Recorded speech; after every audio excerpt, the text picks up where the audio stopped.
నర్సరావుపేట పట్టణంలో 19వ వార్డు అరండల్పేటలో పర్యటించడం జరుగుతుంది. ముఖ్యంగా ఇక్కడ చాలా కిరాణా కొట్లు అలాగే షాపులు చాలా ఉన్నాయి. అందులో ముఖ్యంగా వారి బాధ ఏంటంటే ఎప్పుడూ లేని విధంగా మా దగ్గర ట్యాక్స్ వసూలు చేస్తున్నారు. సాధారణమైన జీవితం కొనసాగడానికి చాలా ఇబ్బంది పడుతున్నాము. ప్రస్తుతం ఉన్న ప్రభుత్వం కానీ ఇక్కడ ఉన్న ఎమ్మెల్యే అభ్యర్థి కానీ మమ్మల్ని చాలా రకాలుగా మానసికంగా ఇబ్బందులు పెట్టారు. చాలా రకాలుగా ట్యాక్స్ వసూలు చేసి మాకు జీవితాన్ని లేకుండా చేశారు. ఈ 5 సంవత్సరాలు చాలా ఇబ్బంది పడ్డాము. అలాగే కొంతమందికి ఇళ్ల పట్టాలు లేవు, పెన్షన్ ఇచ్చినట్టు ఇచ్చి తీసేసుకున్నారు. ఇవన్నీ చాలా రకాలుగా అనేక సమస్యలు చెప్తా ఉన్నారు. మేము అందరికీ ఒకటే హామీ ఇచ్చాము, ఒక్కసారి టీడీపీ ప్రభుత్వానికి అధికారం ఇచ్చి చూడండి.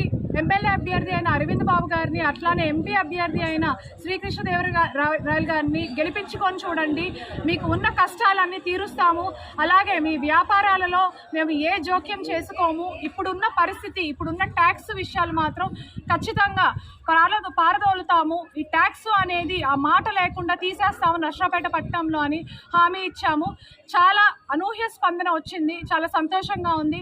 అలాగే ఉమ్మడి అభ్యర్థి అయిన అరవింద్ బాబు గారు అలాగే ఎంపీ అభ్యర్థి గారు లావు కృష్ణదేవరాయలు రేపు 10 గంటలకి మన నామినేషన్ వేయడం జరుగుతుంది. అఖండ మెజారిటీతో గెలిపించుకుందాము, టీడీపీ ప్రభుత్వాన్ని తెచ్చుకుందాము, మనకున్న కష్టాలన్నీ తీర్చుకుందాము.